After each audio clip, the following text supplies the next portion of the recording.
Welcome to Common Hood. It's your host, Simon P. Son of Gainesville, Florida, today with my ace and boom with the conscious corner, Dr. Shakure. Yeah, how you doing today? I'm doing blessed, my right. brother. What's happening with you? I'm blessed, man. And I'm happy to be here again for us to be able to talk. Yes, and hopefully sir. share some information for our listening audience out there. Well, man, you said some information. I wonder if this stuff going on all over the world in the United States. Mm-hmm.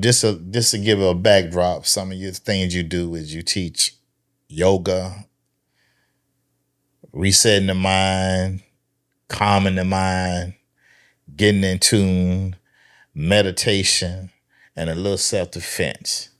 Yeah. And it seems like every time you try to help the kids, it's pushed back either from government officials or our own Christian brothers. Elaborate on that. Well, let me say this. I'm 70 years old. I've been practicing these energetic arts since I was 1963. So people can count how many years that is. And I can say that these exercises, yes, like 60, 62. And I can say that I've been teaching 50 of those years, and I've been blessed to be able to do that at many different levels of education, and basically teaching in the neighborhood, And I started off, I was a social worker, and they used to just have us just do normal therapy and writing up paperwork. And when I was working with a lot of teenagers, primarily 90% African American, and it was around the time when the gangster rap aspect began to come in. So I'm not putting an indictment against rap, but more of the, I would call, degenerate type of lyrical content and imagery. And so I began to see that that these youth weren't being helped. I didn't feel this by just doing therapy, just conversations with them every day. So I wrote up a program, and the late Orlando Shorey, who was executive director of the program that I was a part of, called Metro Youth at that time in Detroit, actually approved it. And so what it did is allowed me to be able to teach not only this yoga, but also mind-body exercises. And I use the word mind-body. Most people call them martial arts, but I call them mind-body exercises because we weren't so much teaching the fighting aspects, but we were teaching the forms and the exercises that help with mental concentration. It helps with balance, and it helps with strengthening the body and relaxing the body. And one of the primary things it does is help reduce stress and helps to gives a person a way to rechannel energy. Rechannel anger and frustration. Well, that's the thing about it. And put it in a nutshell, you teaching coping skills, but I wonder why you say you get pushback. That if a city official approve you to come in, there's always some chatter on the box of you. They're not embracing your teaching principles, and you're saying, "Hey, I'm just trying to teach how to have coping skills to control your anger management and to control you and learn to love you and learn to relax your side and concentrating." That's right. And you would think that why would that be a problem? Like, why is it a problem every time you try to put this in the communities of underserved areas? Well, I'll put it like this. There are a variety of reasons, and it's not just one. One has to do with the fact that a lot of people in position are ignorant of what these arts are. And a lot of times when a person is ignorant of certain types of modalities, they become fearful of it. Okay, that's one part.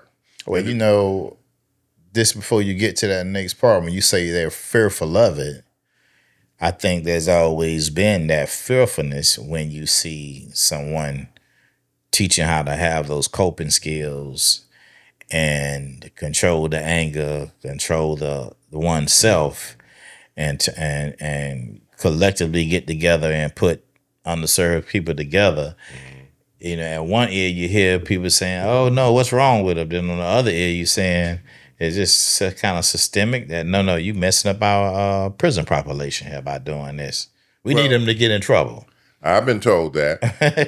I've been told that, That's where that the prison population in this particular state brings in the statistic I looked at was 19. It was a $19 billion industry here. People might get other numbers, but somewhere in that category. I also looked at a statistic that Black people or African Americans make up 19% of Alachua County where we live, but that 67 to 70% of the prison population is African American. Okay, so, and this is supposed to be considered a liberal county and city, but still the elements of slavery, this is my personal opinion, modern day slavery still exists. So what happens is we're dealing with our culture being usurped. And so a lot of times when people think of culture, it's not just playing congas and dancing, which that's beautiful. There's nothing wrong with playing the drums and dancing. That's vitally important. But the other arts of medicine, the other arts of martial arts, as you want to call it, Tai Chi, Kung Fu, and all the various types of martial arts, from boxing to wrestling, judo, all these types of jujitsu, all these different systems. If you study the history, you find out all this originated in Africa.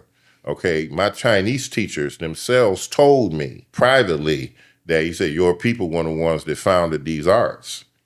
Okay, so then what happens is a lot of our people that as they go to school and get Europeanized, some people call them Europeans, and I'm not trying to, be derogatory, but they go to school and they don't realize that these arts are actually a part of our culture.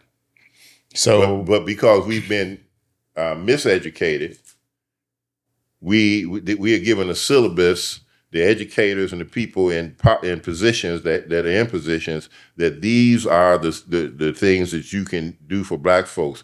These are the this is the syllabus of what you can do. You can do boxing, you can do basketball, you can do football, you can do baseball, but you can't do Tai Chi, or you can't do anything that's going to be a therapeutic mind practice because of what you just said, Simon.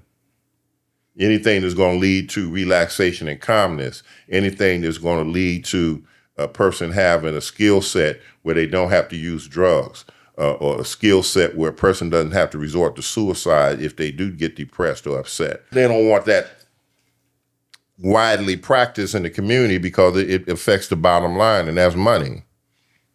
And prisons make money.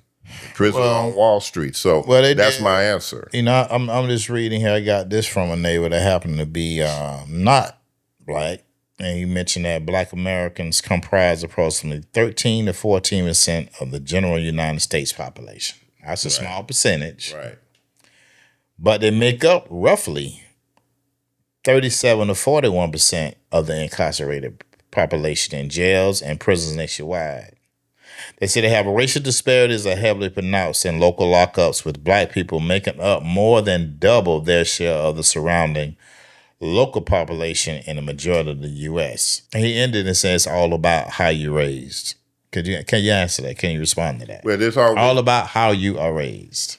Well, there again, it still goes back to, it's not just a matter of how one is raised, which is very important, but it also goes back to the education system and the information that one has to their disposal. Basically, you're going to impart to your children what you know or what you understand. Right. So if certain kinds of information is not available or widely available for your community, then that doesn't become a choice. Like I say, and I played basketball, so I love basketball, I love football, I love all those things. But those are the things that are considered acceptable for a Black person. When I first came to Gainesville, I had a white person say, I didn't know Black people taught yoga. I didn't know a Black person taught Tai Chi. You the first Black person I ever saw. Now, there are Black people now teaching yoga. I realize that. It's increasing in the society. But I told you how old I am and how long I've been doing it. So in the last 10 years now, there's more of an influx of our people doing this, and that's beautiful. The thing I'm trying to get the people in power, the clergy and other folks to understand is that because if a person practices yoga or Tai Chi, it does not interfere with religion. These are scientific, therapeutic health practices. And So there that's are many studies to support that. Let me finish this point. There are yeah. many studies from reputable hospitals, Harvard University, and there's many university hospitals in the country that have written papers and studies showing the benefit of these practices, how it helps a person health-wise, mind, body, and spirit. So these are sciences. These are not religions. All right. So first we said you had the interruption with the government officials that some of them feel like, hey, we don't kind of want that to be taught. And I don't know if it's because of if it's already what you consider underserved kid that have anger problems. I guess it's saying one of the worst things you can do is teach them Tai Chi or Kung Fu. And you're saying that no, the exercises of it helps them have a more disciplined mind and a concentration. But then you say the religion aspect component just came in. Just elaborate. What are the problems of religious folks that would have with Tai Chi? Because a What lot is of it people, they're offended by? because it goes back to the fact that in Asia, a lot of this was taught in Buddhist monasteries. When you see things on TV and what have you, people associated with Buddhism and Taoism and other religions, but those are religions that the people practice in those countries. But I'm trying to say these arts originated in Africa. Okay, it goes all the way back to Kemet, as we have been talking about the last few weeks. Okay, so there's verification of that. But even something even more specific, in the white neighborhood, they're practicing all these things in churches and everywhere else, so it doesn't affect their faith. So it comes down to the people in power a lot of times are dictated to what they can expound to the people to practice. Okay, we don't want these things taught to your people. Period. It had nothing to do with interference with religion, because if that was the case, you wouldn't find yoga classes in churches in the white neighborhood. Well, Tai Chi it sound like you were saying that if you're teaching to predominantly black children, and I'm assuming they are in black areas of town, right. you were saying that the religion aspect perspective on the black side of town with the pastoral leadership, it's like they are kind of offended by your techniques of using meditation or knowing that it's affiliated with Buddhism. How do you overcome that fear with them of thinking that you're challenging that belief system? Well, I think it Because comes that's over. what it comes. That's what it comes down to when it comes to perspective of the religion. It's like I hear you saying that, hey, there's these studies. It's well known as Africa, and maybe we should have more so of the history lesson of it being where it originated from, so it can be embraced more. Well, I use my hometown, which is Detroit. Detroit has 5,000 churches, but by the time I left A Detroit, whole lot of souls getting saved, huh? oh yeah, I'm talking about the black community. It's 5,000 churches. Okay, It's on and the so one. It's on the one part. The black community is always kind of cast off in their right. own little self, and it's That's 5,000. But I can say this, that in Detroit today, you have so many people practicing yoga and Tai Chi. I've taught Tai Chi in churches, Baptist churches, and Church of God in Christ, and Catholic churches, Jewish synagogues, and in my hometown. Eventually, it's all over the city. Okay, so Gainesville just has to catch up, and I think it is catching up. So I'm gonna think positive. It is catching up. It just has to catch up, and I guess the underserved or the black community, as you would see, they haven't been having that exposure to it. So, That's right. So yeah. And being trained in it. And I'm the kind of person, like in Detroit, I train ministers to teach this, and so they start teaching their own congregation. I know a brother right now. He's a I guess assistant minister in the Baptist church, and he was a main student of mine, and he learned Tai Chi and Qigong and all that. And he teaches in his own church and his own congregation. So it's not just a matter of me personally teaching. I'm more concerned about training other people so that they can teach. I'm just one person. And so I'm trying to impart 60 years of information and experience to train other folks so they can train their own people. You know what they say? Don't take the knowledge to the grave. That's right. If you have to leave, go. Let's just back. Mm-hmm. Let's just role play. Okay. I'm the Christian on the street. I got the church. Mm-hmm. I see my kids out there meditating. And I'm like, no, no, no, no, no, no, no, no, no. Let's not do that. Y'all Christians, like that's Buddha, Buddha, Buddha, not real. How you combat that with that pastor? Well, What would you tell me to say to correct me? Am I wrong thinking? Well, I wouldn't say that he's wrong, but I would definitely say that there are verses in the Bible that said Christ meditated. So it's not a matter of the problem of meditation. You just meditate on Jesus. You focus on Jesus, focus on the Holy Ghost. You focus on whatever's in a person, whatever person's belief is in their own mind. So if a person's a Christian, that's beautiful. The whole key is not saying that I'm a Christian, but how many of the tenets can we live up to? So But we have so many. No, let me finish this one point. So we have many of our young folks today. We're looking at the drug issues, the crime issues. We're looking at the literacy issues. They're not functioning in school and all these types of things. So it's showing that there's an element that's missing for our youth. is that the purpose of the meditation? To open the mind to find an element that's disrupting the positive energy or flow that you need to be successful. The key is we want a person. I grew up in the church. Okay, so there's a verse in Psalm say, "Be still and not know that I am." So if a person can be still and just focus, realizing the truth is all within your own being. I think that's what God was trying to say. Be still and know that I am. So it's not so much meditation. It's a matter of just being still. You remember back in the day in school, especially in elementary school, if you acted up, the teacher would say, go stand in the corner and think about what you did. Right. Being still. Right. And focusing. So it's the stillness is the key. You don't need you don't need drugs to relax the mind. You don't need alcohol or overconsumption of alcohol to relax the mind. A person can just be still and be so that's what I would say to that Christian. Well, I don't want to be a bad guy here, but I guess I need to be for a moment. Okay. I heard you once say that the religion and the government structures don't want you to teach it. Now, I still feel free.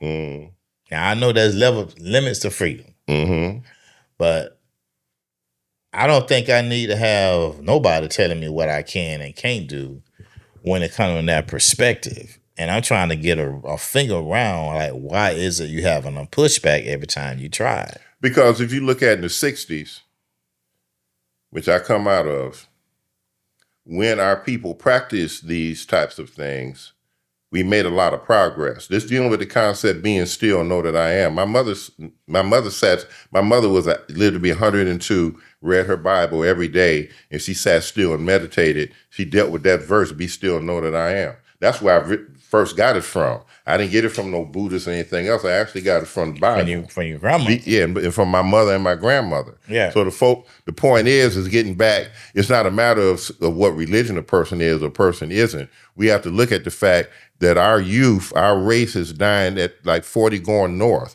We losing our youth, especially our men, the amount of self-hatred through suicide, domestic violence, drug use, disrespect to parents, that all those different things that are going on that I've watched a decline from the 60s to where we are today. So all I'm saying is we need to use all the positive tools that we can use in order to bring our children back and our people back to be whole. So I'm not saying that this is the only answer. I'm saying it takes a village of information in different methods, from diet, history, health, exercise, and all those aspects.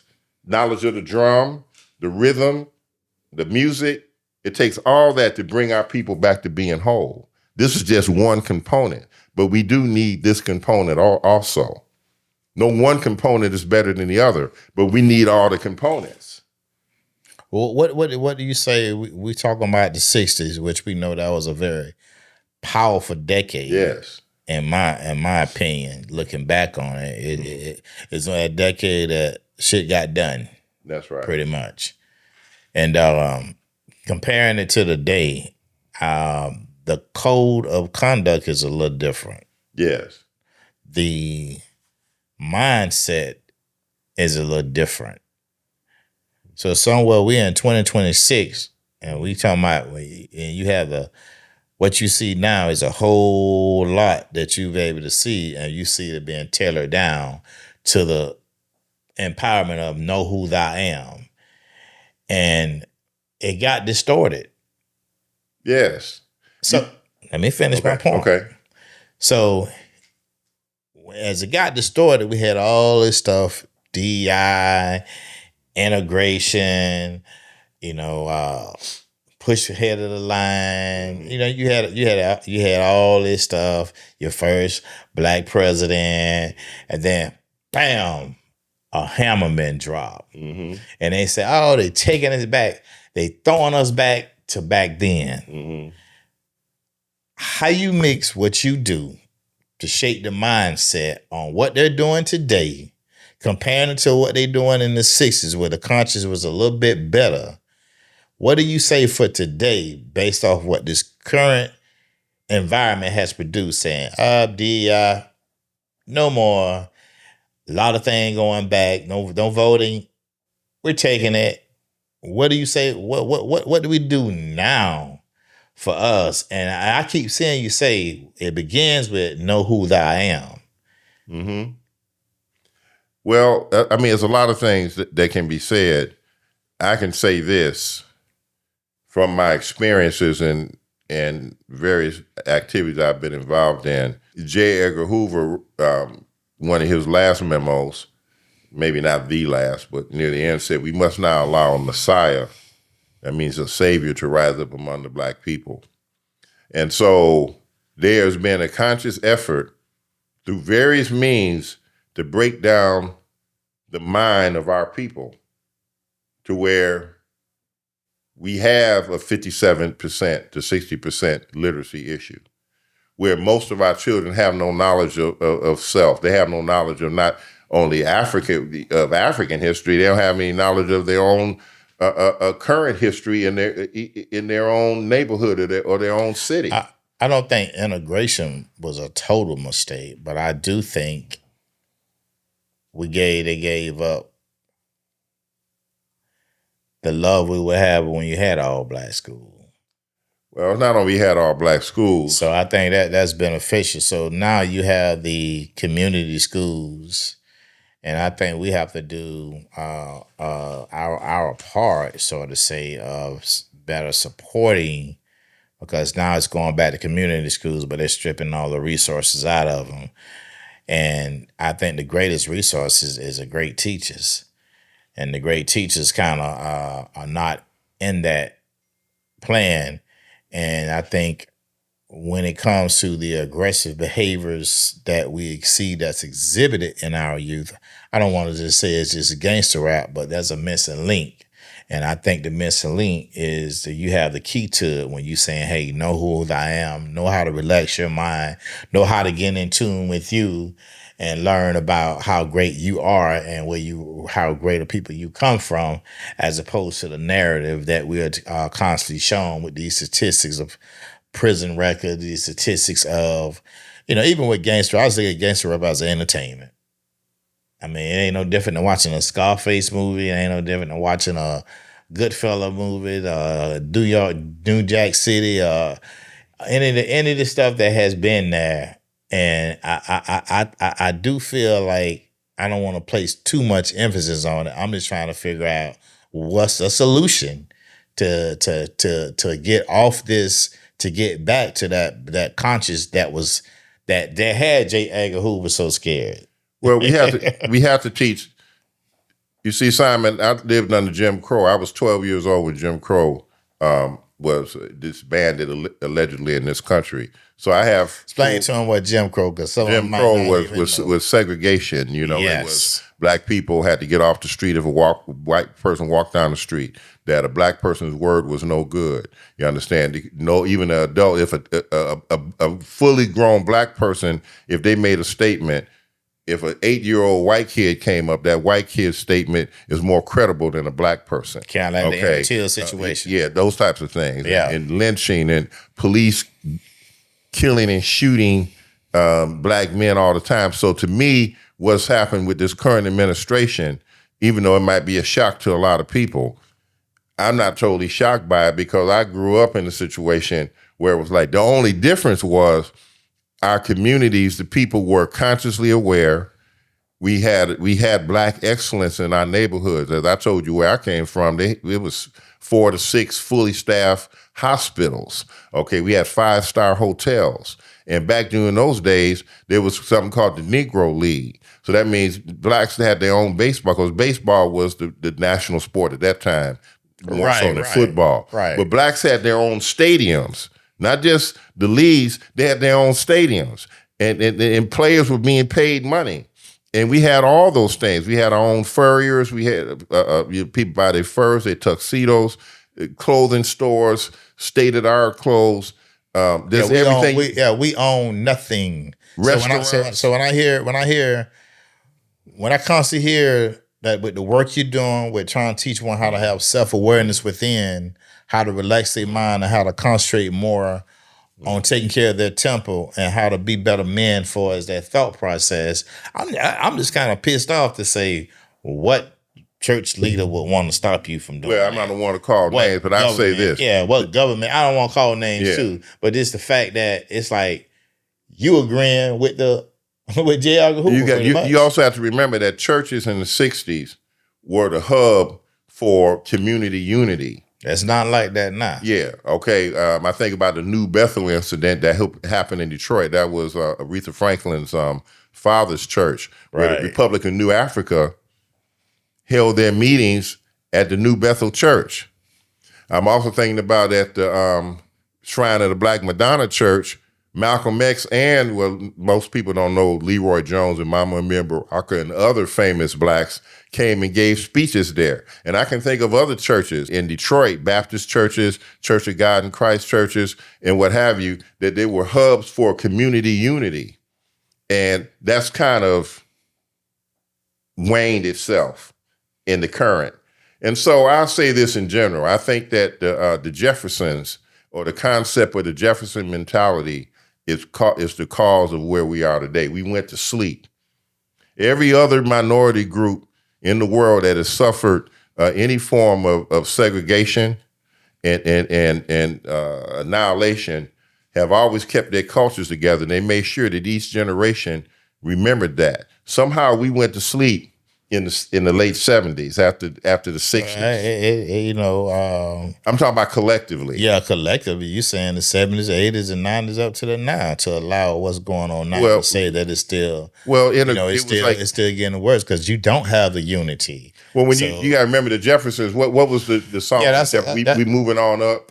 Yeah, to this pie in the sky. Right, and that was just. I look at the old Jeffersons, so many people may not remember that. That might be, it might be, that's a while back, but Jefferson's, he had his own store and he moved to a deluxe apartment in the sky. That's right. Which there was no ownership in an apartment. But I think when we went to sleep, and when we talk about what you put in your mind and how you're raised, that's the problem.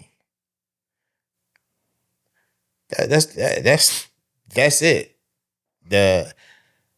Integration for me is, I would like to go to the same restaurant if I'm gonna spend my money. But if I'm gonna spend my money, I got to go to the back door to get it. I ain't gonna spend my money. Yeah, going to a movie. And there was a theater for us here. Nothing wrong with the integration. I've been to the movie theaters. But I can imagine how much better entertainment it may be if it was a movie theater for us. It's like going to the skate ring and seeing the Brothers Disco State. And I'm like, if they put them on some of them ice rings, talking about the Olympics with skating. That's right. So we got a way of trying of wanting to integrate instead of wanting to improve. There again, all I can say is it's the messages you hear, you know that I've talked about. I was in professional music for 23 years, so a lot of time I use music examples. I think of the music of the late 60s and 70s when I think of Stevie Wonder albums, Music of My Mind, Higher Ground, Inner Visions. I think about Earth, Wind, and Fire, the lyrics that they had in their music. I think about James Brown, the term of mind is a terrible thing to waste. And I think about all the different groups. They always talked about preserving your mind and strengthening the mind. It was Sly Stone. I could just think about songs after songs of all the various groups that the lyrical content had something of that nature in it about the mind is very important for us to strengthen our mind. I remember growing up, people would say study, and even if you don't get the job, even if you are overlooked, they can't take away what you know, because if you know something, you can always take that creativity in your mind and make something happen. And our people, up until this point, if we look at all the inventions and progress we've made this country, we've made it a lot of times because we use the invention, we created things out of our consciousness. So it's been a concerted effort to destroy the collective mind through drugs and foolishness. Yeah, well, there always be some systemic stuff when you have a capitalist society, because a capitalist society is always going to have to keep somebody suppressed. That's right. That's right. Somebody down. But they weren't able to do that. And we already knew that we came here with the idea of this country wanting to keep you down and keep you in place. So even though there's been some progress, we still see the systemic things that's occurring now and continues to go. But where's the black unity now? That was the difference. But that's the point I'm bringing up. That's the point. That's the difference. How we get back to that, because that's why I like the current situation where it's going on. Mm-hmm. It's saying to a lot of people that had the good old jobs or whatever the case may be, is making you say, oh, you thought you was loved all this time. Mm-hmm. Now, I'm not saying there's some people there's a lot of people that hate. There are some good people out there that's going to take up the matter like John Brown did with you. But they very few of them compared to the totality of it. That's right. So I don't want to talk about the systemic of what they do. I really want to just focus on what we need. Well, as a saying, they say pressure. If we do that, yeah, I think we get back to that different mindset, because without that mindset that the Stokely Carmichaels and the Angela Davis and the Panther Party and the Malcolm X, without those mindsets coming back, I'm just going to take a deep breath. Well, they say pressure makes diamonds. So again, and you just said it, we've always been in a situation in this country, but everyone had a conscious understanding. So that when I grew up, everybody, no matter what type of occupation they had, from the day laborer to the assistant, the principal and the doctor that stayed down the street, because all blacks had to stay in the same neighborhood. So therefore, you saw everybody from a doctor to the judge to a day laborer all worked in the same neighborhood. Everybody, all the men were at the barbershops, but everyone gave you the same message. And even the few brothers that might have been doing some illegal stuff, which was only a few, because they didn't go around bragging and they say, I better not see you out here doing this. You better go to school. Where your books at? Every single person when I grew up literally was like, where your books at? Well, I don't care who it was. My mother, I'm still blessed to have my mother, and my mother and my auntie always kind of say that. Though those times were experienced, that it was better than the time of the day. They can't put a finger on it because, you have more access, and I guess technology made it a little bit better, that even if you call unquote living in the neighborhood, it's still better than what their situation, because it's like, hey, I had to go outside and pump that water. That's right. It wasn't no dryer.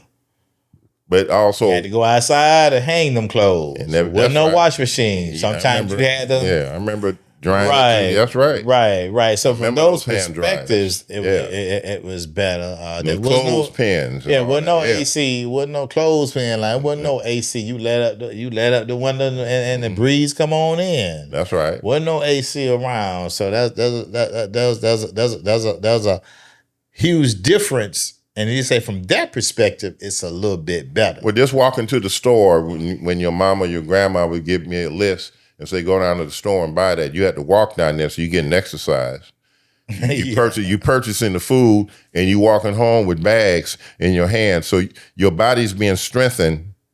You learning something about purchasing and you learning business at the same time, even when you not maybe at 5 or 6 years old. Say, boy, go down the street to the market down there. It'd be like 2 or 3 blocks down the street because it was safe for kids to walk around at that time. Well, that's the difference, though. So to call it a community, you must have those things. That's you right. just mentioned it. You just mentioned that back in the day, y'all communities, before the integration, your communities had the doctors, some lawyers, some teachers, some people that work trades. Everybody was on that side. And people that were day laborers. Right. Everybody was on the same street. Everybody, That's what I'm saying. everybody on the same side. That's right. So it wasn't no big eyes and little U's. There you go. You see what I'm saying? Yeah. Like Mr. Dr. Jefferson stayed down the street here, and Mr. Coquette laid concrete, and he stayed on the other side over here. But when you get to the barbershop and other places, all those men were together. I just want to say that it shows the importance of your work, because to get that type of thing together, we have to change the code of conduct. That's right. Of ourselves. That's right. That it should be safety in your neighborhood.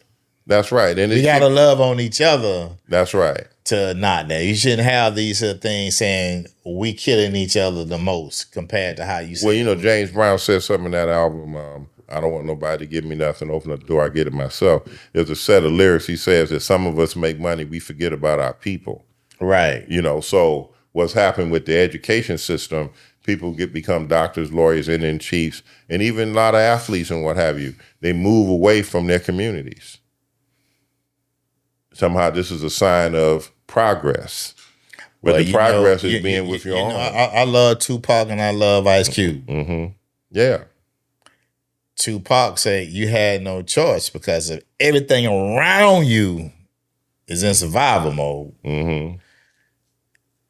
And you the only one sitting with the money, you gotta go. Well, no, I understand that too. But I say that to say, if we understand that, the only thing I would ask them to do with money is we have to find a way to get the education of knowledge out of ourselves there. And create businesses. The only reason why the only reason why there's been problems in our communities is because everything, they turned everything in our communities, drugs became the main industry in our community. Yeah, it became that. That's when right. Yes. But I remember there were 7 or 8 movie theaters in Detroit. Now there's not a one. So those leaders, whoever they're supposed to be to represent the people, allowed that to happen and didn't educate the people to protest. So like I said, in my town that I come from, it was 9 movie theaters. Not a one there, all of them in the suburbs. So when people want to go to the movies, they ride in the suburbs and the police stop and give them tickets all the time. So basically, the black community serves as a bankroll for these smaller white communities because the police stop blacks all the time. I'm just saying they're driving while black. Well, so it's the same thing here. People have to put pressure and say, we want to have, there's nothing on the east side of Gainesville. It's a travesty. But the people have to come together and demand, you understand, that we have a shopping mall, strip malls with actual businesses. I'm gonna end it on this here. Okay. You're saying demand. I'm saying in your area they did it. Yeah. Yes, they protested, and everybody benefited from that. But you're saying at the same time they did it. They did it. So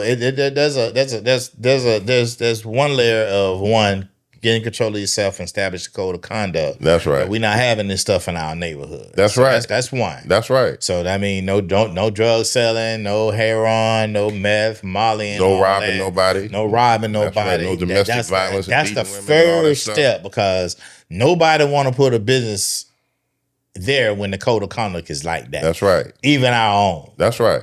Because it's going to be more challenging with us putting one anyway, because we don't have the bankroll funds normally. So whenever we do, we have to protect the interests the best that we can. That's right. The best that we can. That's right. So in order to do that, we need to protest the right code of conduct. Okay. So your work of trying to change the mindset, your work of trying to teach people to relax, your work of trying to teach people how to get in tune with themselves and how to meditate and how to find that inner peace and that inner joy. Let's push back on that. To say, hey, I'm not gonna let you stop me, or whatever the case may be. There's plenty of vacant parcels over there just to go out there and do that work, that you don't have to be in their facilities or whatever the case may be. That's right. It may be a little hot in the element of weather, but hey, maybe we need to get our behinds up 7 o'clock, 8 o'clock in the morning to have a class. Or maybe catch them at 7 o'clock in the evening to have it where it's cool, and say, hey, the grass cut, bring your yoga mats, we're gonna do this and that. And do that, establishing a good book club, what you're trying to do here, with your idea of establishing a conscious corner where you can talk about conscious things, talk about things that's going to uplift and educate and empower. That's right. All right, so I'm gonna end it out on that note. You got any last notes you want to speak on? No, brother, you said it all. That's good. That's good. All Peace right, and blessing to everybody out there, and we look forward to seeing you on the Conscious Corner next week. Conscious Corner, we missing our little Ace Kali. He'll be here next week, though. He'll be here next week with That's us. right. All right, then. This is Simon P with Common Hood. Hit that subscribe, like, and share. We out.